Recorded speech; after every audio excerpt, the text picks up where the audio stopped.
In this video, we're going over the top 10 legendary Pokemon Ash Ketchum should catch.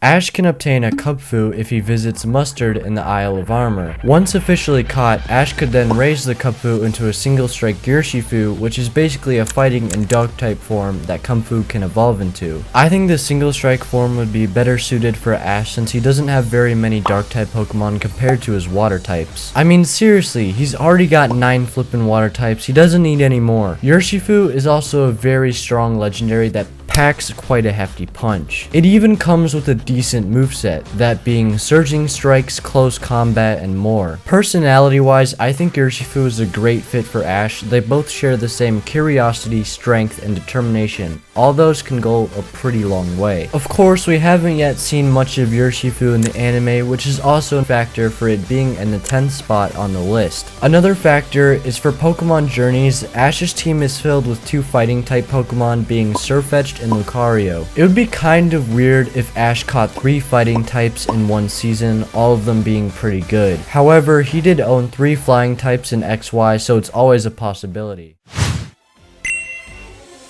Hold on, this isn't a joke, although it does kind of seem like one. Mewtwo is my 9th pick for a counter to Go's Mew that I think we all know Go's inevitably going to catch. This would bring a new dynamic between Ash and Go's character, where one has Mew and the other has Mewtwo. Maybe this could be a season finale for the Pokémon Journeys series, as we all know many amazing things will go down at that time. Plus, we already got to see Mewtwo return in the anime, except it's not really a surprise since Mewtwo appears in legit every Pokemon series. Although some may disagree, I think that would be a cool idea. This would also bring homage to the original Pokemon movie where Ash meets Mewtwo for the very first time. Maybe this could reunite the older Gen 1 fans to the newest series because he caught one of the most popular and powerful legendaries of all time. But I could also see that as a negative because Mewtwo might be a bit too strong for our boy Ash. In my opinion, this would be really awesome to see even if Mewtwo is quote unquote too powerful for him.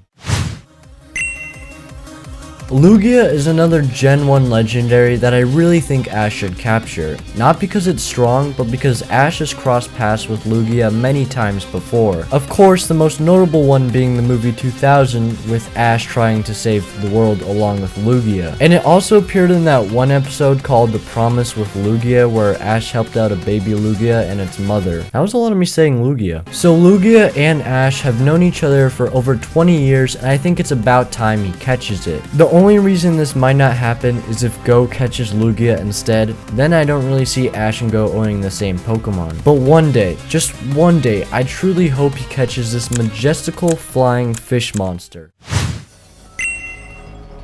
My favorite of the Guardian Trio, Azov as it's known, would be quite a unique Pokemon for Ash since it's a little different from most of the other legendaries in this list. There's a reason it took the 7th spot on this list, and it's because Ash helped out Azov before during the Diamond and Pearl crisis. What made this even cooler was Azov specifically chose Ash out of Brock and Dawn to help with the main issue being Team Galactic doing bad guy stuff. This made each other's bonds even brighter, but of course Azov kind of disappeared after that arc was finished, which is why it would be awesome if Azov reappeared to help out Ash where he can finally catch Azov. The only way Azov could reappear is during the DP remakes or sometime when we see Brock and Dawn again because that would summon the rest of the Lake Trio. It's quite a random decision to make on Pokemon's part, that's why Azov isn't lower down on the list. Mellowedo is an interesting one, definitely a fan favorite because of the relationship it had with Ash while he was traveling through Unova. After Ash does his usual heroic act of helping out other Pokemon, it became transparent that Mellowedo really admired Ash. Eventually, like all legendaries Ash encounters, Mellowedo's plot chose her to leave the show and thus is the last time we got to see her and Ash. Pretty stupid if you ask me, but if Mellowedo returned, I think Ash should try to catch her. After all, Mellowedo seemed to love traveling along with Ash, maybe not so much battling though. Still, in my opinion, they both have great chemistry together and this could be a growing opportunity for Ash because he's not used to owning many Pokemon that aren't keen on battling. If anyone is a Sun and Moon fan, you're probably happy Tapukoko is on the list. Tapukoko's story starts from the very beginning when Ash arrived in Alola. This story continued all the way up until after Ash had won the Alola Pokemon League, which is of course where we get to see the ultimate battle slash rematch against Pikachu. Tapukoko may be a bit of a stalker, but it viewed Ash to be one of a kind, that it even trusted Ash with his very own Z-Ring in legit the first few episodes in the series. Although Ash wasn't trying to catch Tapukoko then, it surely can in the future. Especially since we will return to Alola in Journeys, we most likely will catch sight of Tapukoko. I feel like both had great stories and both certainly knew how to fight well and could become a great duo. The main issue is Tapukoko is an island guardian, so in order for it to be caught by Ash, something else would have to take its place. The reason for this is because the island Tapukoko hails from has to have an island guardian in case of a wormhole opening or something bad that might disrupt the people and Pokemon. Although the Latias and Latias movie wasn't the best, well, not many of the Pokemon movies are that good to be honest, I still admire how they handled Latias. From the get-go, we knew Latias liked Ash in a somewhat, different than usual way. In fact, out of all the Pokemon on this list, I thought Latias was one of the most special ones because it can transform into a human. Typical legendary nature, but still, Latias stands out from the other legendaries Ash runs into. As for why I want Ash to catch Latias is because there wasn't really much of a real reason he didn't go for the catch. I mean, sure, Latias has to protect the city and whatnot, but it's like, come on, Ash, it would have been so cool if you had just whatever. Nevertheless, he could always go back to the city if he ever needs a powerful and fast dragon type Pokemon. Cause Latias is a great mon to have, especially if you like to travel as Ash does. Come on Ash, please do it for us. Please!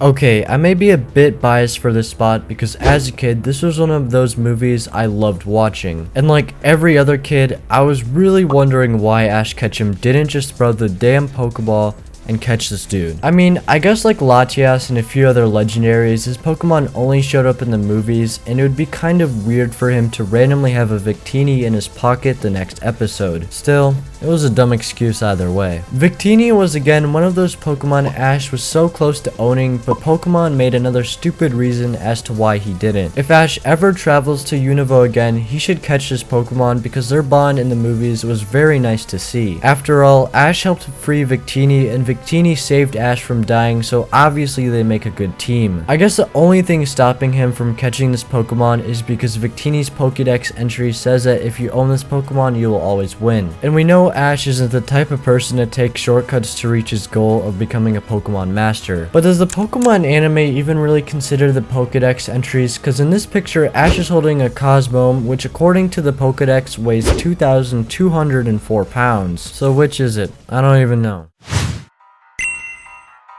Solgaleo is a big must for Ash, by far the longest time Ash has spent with a legendary Pokemon. At first, it started out as a Cosmog sent by Tapukoko for our boy to take care of. And this is really when we see a lot of character development from Ash since he was a caretaker of a legendary Pokemon for a long time in the show. Combined with the laid-back tone of Sun and Moon, it was nice to see him pay a lot of attention to another Pokemon other than Pikachu. Let's also not forget all the cute moments we had with Cosmog throughout its time. My favorite being its love for Star Candy. That was just so cute. Eventually, it sort of evolved into a Cosmome, which didn't do much of anything until it finally evolved into a Solgaleo. This is when Ash realized he had in fact been holding on to the super strong legendaries of Alola in his backpack all this time. Everything beyond that was amazing, except for the fact Ash never caught it, but I kind of sort of understand the reasoning behind that because Solgaleo is one of a kind legendary that has to fulfill a purpose. Nonetheless, Ash could figure out a way to own Solgaleo and not make it like he is being a total douche trying to own powerful Pokemon. That was a joke, okay? Calm down. One Pokemon that almost made it in was actually Zashian. Zashian is a Pokemon we saw during the Darkest Day arc, and judging by how it ended, I think we will see it return in the future. What I think would be really cool is if Ash catches Zashian, like legit, and Go catches Zamazenta. Quite like if they were to catch Urshifu as well. I think this would be a perfect legendary for Ash because it would be Ash's first fairy type Pokemon and it would internally promote the games. Although, the reason it's not on the list is that A, All of the other Pokemon I feel are a tiny bit better, and B, if anything, Go will probably catch this Pokemon. Cause it's Journeys and we know Go's goal is to catch every single Pokemon, but I guess that goes for every legendary too. Oh well.